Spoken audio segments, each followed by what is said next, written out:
Hi, I'm Patricia Allingham Carlson, and this is my video of how I painted Watching with Wisdom. This is a portrait of a wolf. Don't you love wolves? I'm sure there's many people who don't, but I happen to be one of those who does. I find so much about them fascinating, including their pack behavior and how they travel with and support each other, how they do different activities to support their hunt and their success of all their pack, from the young to the very old. They're a beautiful creature and they're a lot of fun to paint. I hope you enjoy my video. Give it a thumbs up. Now let's paint. I wanted a loose background and a more tight subject. Looking for this loose background, I did not want to do a whole lot of masking with masking fluid, so I tore a simple shape paper mask. This was for the wolf's head. It gave me about the shape and the size that I wanted to mask off and allow the background to show through. So I could come in and wet it down, splatter it, drip it, do different things with it. I wanted the wolf to be peeking out from the side of the paper, and this is my approach with the masking piece of paper. This is scrap paper. Any old scrap would do. I'm getting the approximate shape, form, size that feels right for the paper, adding a little bit where it didn't look quite right. And then I will hold this form down and spray water all around the edges. That will give me a nice, loose, splattery background to mess with while keeping the wolf face basically clear.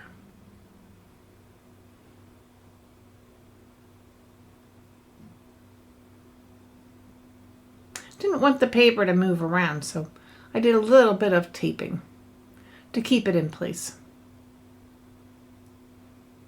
Sometimes when you spray it with a plant mister or with the water sprayer, the paper goes flying as well. And that's not what I was looking to do.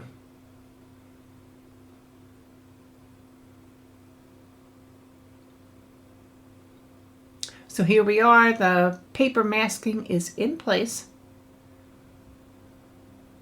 And I'm going to spray all around the edges of the white that are showing.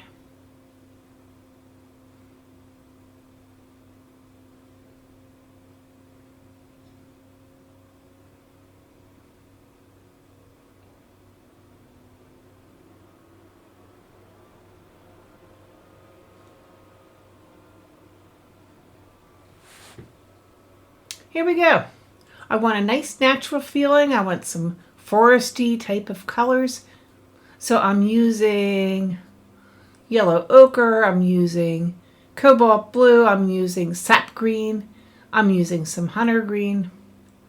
I'm splattering it on with my brush. I'm painting in some big globs and trying to encourage them to drip.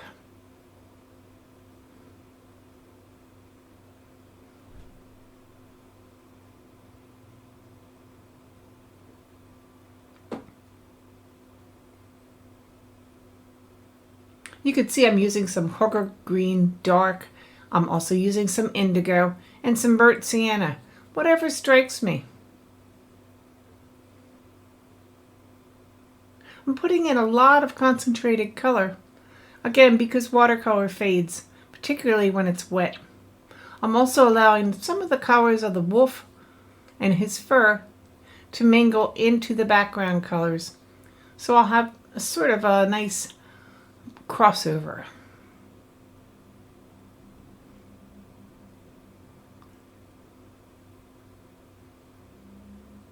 When I'm satisfied that I have enough, I'm pulling off the masking. Gotta be a little careful when you're doing that because everything's so wet. I don't want it all to smear together. Now I'm using my hand occasionally to block off I'm also spraying around some of these edges to let them blur, so everything's not all tight and liney.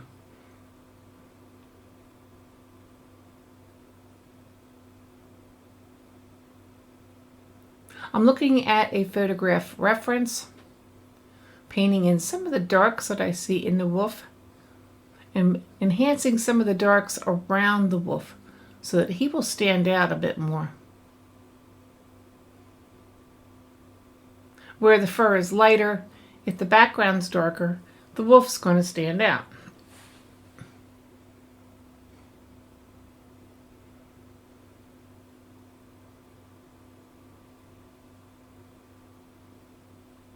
And when I'm satisfied with the background, I will move on.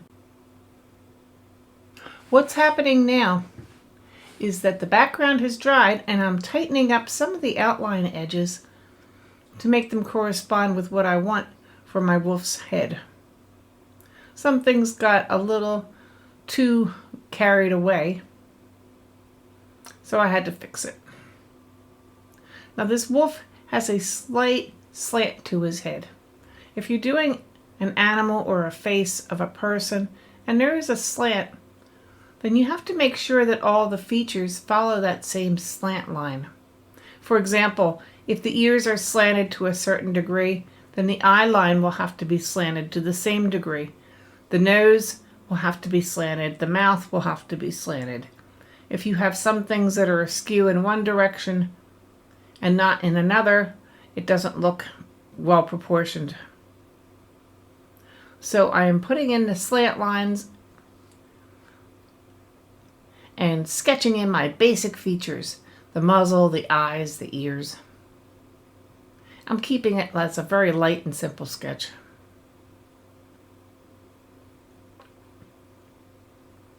Some reference lines drop from the eye to the corners of the muzzle. And a good part of the wolf's face is actually painting in the fur.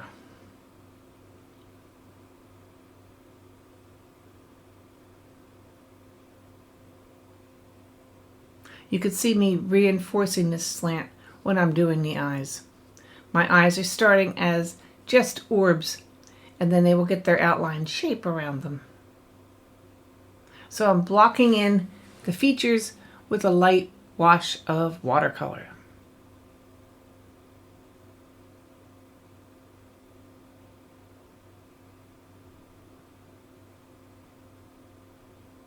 Get a measurement for how wide the actual nose is. Not the muzzle part necessarily, but the nose is something that a lot of people have trouble with because they seem to make the dark part of the nose too small. I'm always saying to my younger students, noses have to be big with big nostrils. These animals have to run and they have to be able to breathe well. So give them a nice big nose. It's a very functional organ for animals.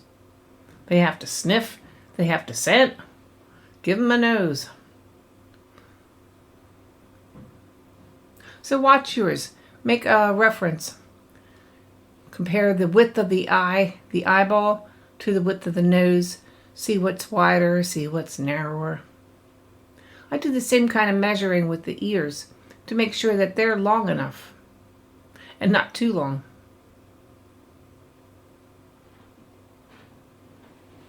So now I'm blocking in the colors, I'm blocking in the basic features, and next I will block in color areas. Dry again, I'm erasing all my reference lines. And looking at my reference photograph, I'm finding the color areas. Wolves are different colors. I've seen white wolves and I've seen gray wolves and I've seen black wolves. There's many different colors. Many of them seem to have a burnt sienna type of color as well as a yellow ochre color going through, in addition to some grays and some browns.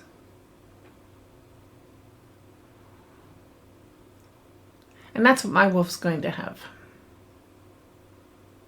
Another thing to watch is that the ears sit down from the top of the head.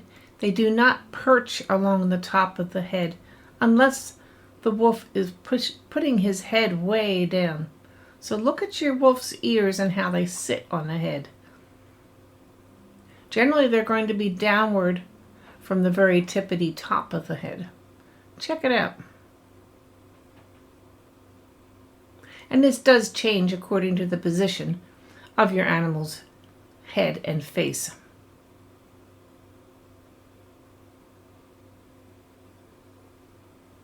You can see my grays going in now. And for the grays, I'm mixing Payne's gray and some indigo. And when it gets too blue looking, I'll put in some more brown.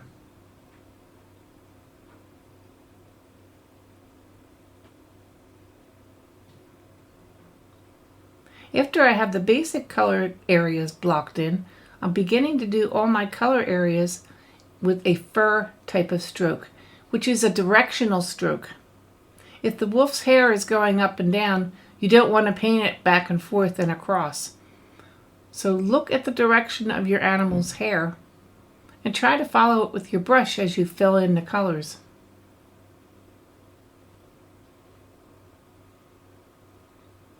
A little eye adjustment needed to be done.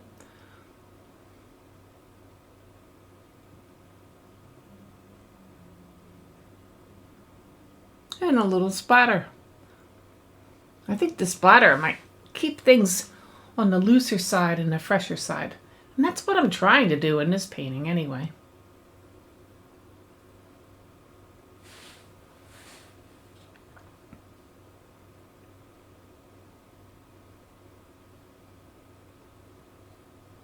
I'm building up the fur at this point. Getting the directionality lines, and then I will be darkening. Making sure the nose is correct and dark. And if you look at your animal's nose, it's going to have areas where it's shiny and light and areas where it's very dark. So if you pay attention to that, you're more likely to get a realistic looking nose. The nose curves down toward the bottom muzzle. And that is where it's going to be truly its darkest, because the light is not being caught there. The light is caught more on the top where it's adjoined to the muzzle before it curves downward.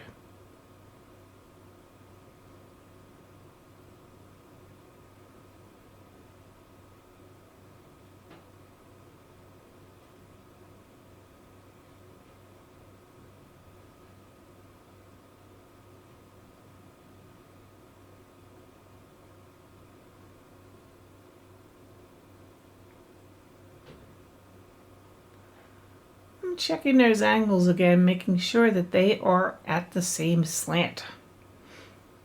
And you saw me use my pencil just now to do that.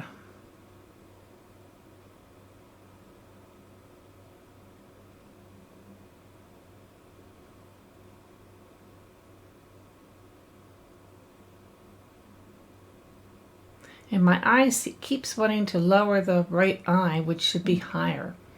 So I could keep working on it until I get it close to what I want.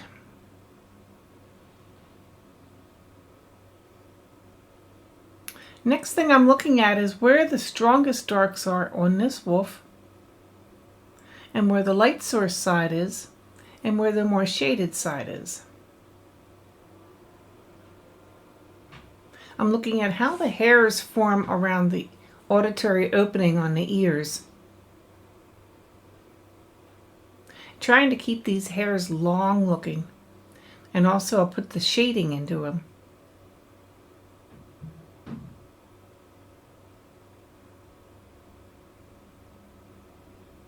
It seems that the animal's head is tilted a little bit.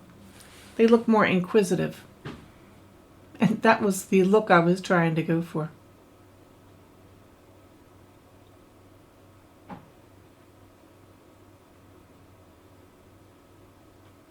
And at this point, I decided I wanted to add some bright colors. So I kicked in some Quin Gold and I kicked in some very bright oranges and reds.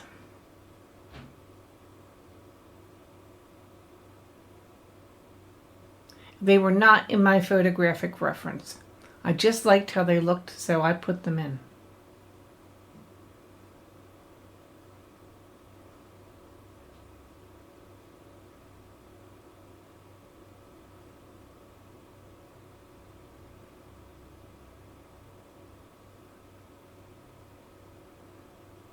The muzzle itself curves under as well.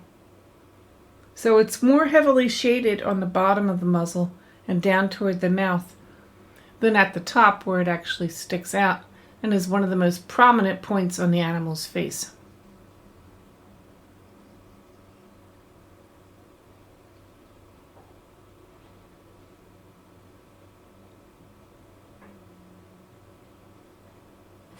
I continue to work with this balance of shading and then blending and softening the darks that I put down.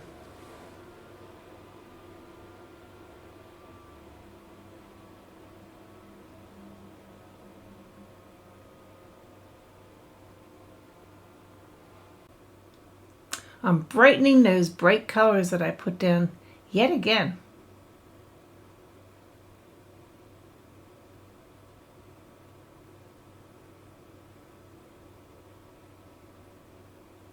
I've even put some green into the ear to pick up and play with the orange colors that are in the ear. Also to incorporate the subject into the background a little more. Now the right cheek and the right white fur is much lighter in color. The left side is getting more shadowing, as well as the left side of the muzzle and then down underneath the mouth. And I'm doing that with primarily Payne's Gray.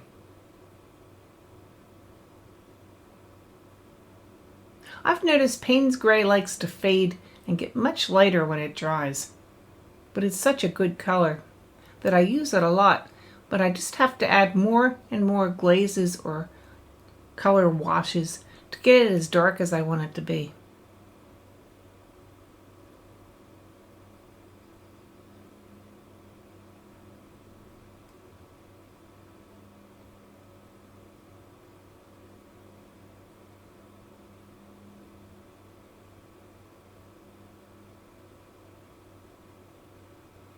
Now I'm coming in with some Van Dyke Brown and some Sepia. I put the darker colors down and then I blend them with a damp brush. How much you use is up to your reference and up to what you want to add. Same as with bright colors. And many artists who want to be realistic do not use these bright, unusual colors. And that's fine. I just wanted to be expressive here and convey some looseness and some freedom of color. And that's what I did. There's also some blues that are much more blue than would show in the actual animal. I'm darkening around the eyes a lot. They're an important part of the wolf's face. I'm even adding some turquoise.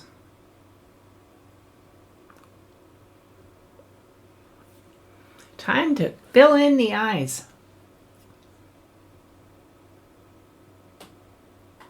My approach is I paint in a basic color for the eye, I surround it with darkness, I blend them together, and then I put in some medium tones where the eye shading would be.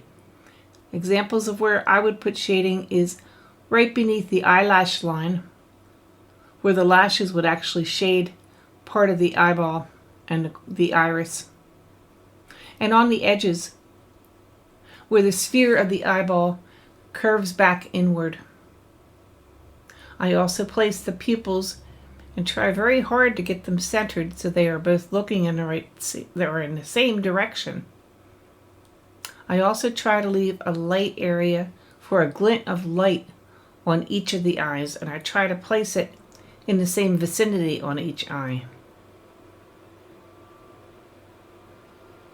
I've seen animals frequently have a ring of white or light color around their eye, as does this wolf.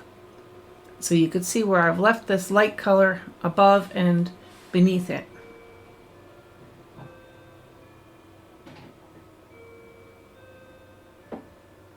And yes, animals do have eyelashes. They have very thick eyelashes in order to keep their eyes clear from dust and maybe rain, other things that would keep them from seeing clearly. Their eyebrows generally tend to be single hairs that stick out above their eyes, like whiskers. And by the way, whiskers would go on last for me, after everything else has been detailed, so as not to disturb the fur underneath when I add them.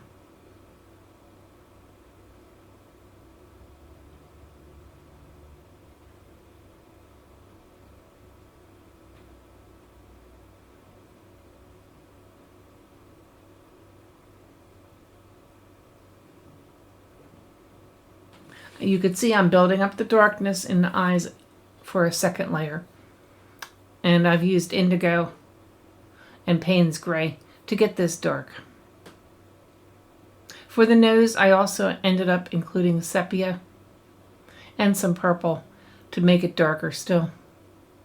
I try not to use black in a natural painting because it doesn't always look natural to my eye. Now I'm starting to get more satisfied with this wolf. He is much closer to being done. I think I've gotten the inquisitive look. And I think I've gotten him looking friendly. But also a very fierce predator.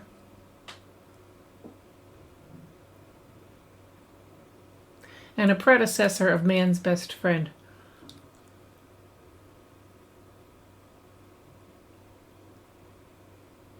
Detailing, adding colors, adding color accents. That's the last part of my painting.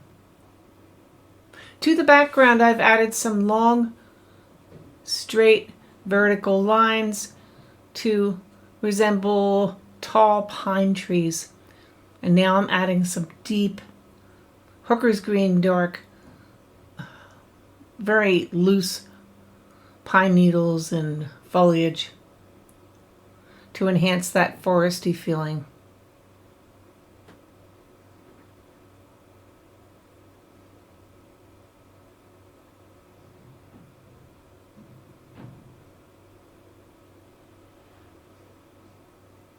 Here I'm taking a white pastel stick and adding just a bit of light to the eyes. It worked. I think those eyes got more lively and more realistic looking. And now I'm adjusting the pupil with a very thin brush to make it darker. I am signing this painting, but I don't think it's quite done. I think I forgot the whiskers.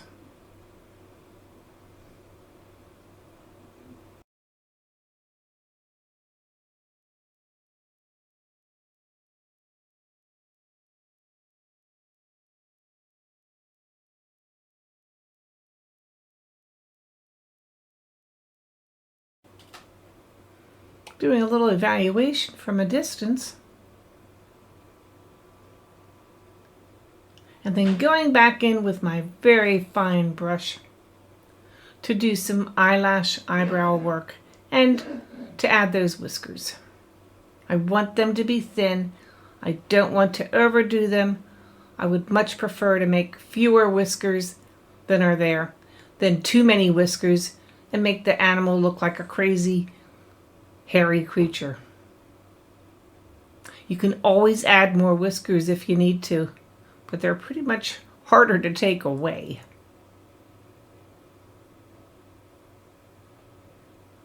Very thin brush, adding the whiskers, and then the painting will be done.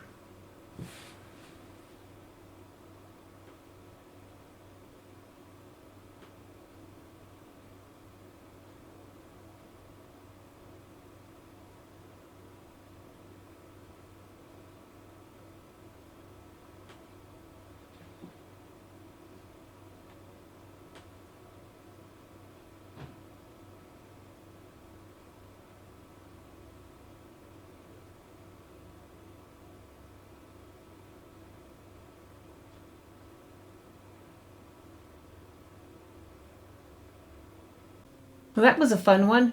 Watching with wisdom, painting a wolf step by step. I hope you enjoyed my video. Give it a thumbs up and you can consider subscribing, and then you won't miss a single future video. Just ring the bell below. You can also check out some of my links below. I'm happy to take your questions or comments, and we'll try to respond to as many as I see. And thanks for being here. Keep on painting. See you next time.